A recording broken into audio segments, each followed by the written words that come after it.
million prosmotr bo'lgan edi mana shu texnika o'tgan safar. Buni ma'lumotini topa olmagandim. Eng qizig'i o'zimizdan milliy mahsulot ekan akalar, Tarlon. O'zimiz O'zbekistonda ishlab chiqarilar ekan. Bugun to'liq ma'lumot aytib o'tamiz sizlarga. Bu narsani pulemyotni boshqarish ichidan polni joystikda boshqarilar ekan, ruchniy emas ekan. To'liq og'irligi 15 tonna ekan, ot kuchi 300 ta ekan. Rasxod 100 kilometrga bemalol dizel 22 litr rasxod qilar ekan, 750 kilometrgacha to'xtovsiz harakatlansa bo'lar ekan.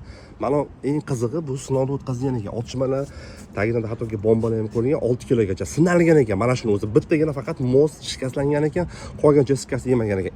Mana shu spets avtomobilimizda gap yo'q akalar.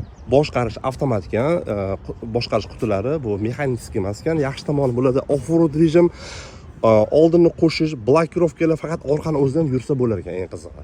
Akalar ma'lumotda qiziq bo'lgansa, like bosib, obuna bo'lsa hech chiqmasin. Yaqin orada buni test drive'larni qilib, sizlarga videolarni qilib ulashga harakat qilamiz. Charchamanglar, hammaga omad.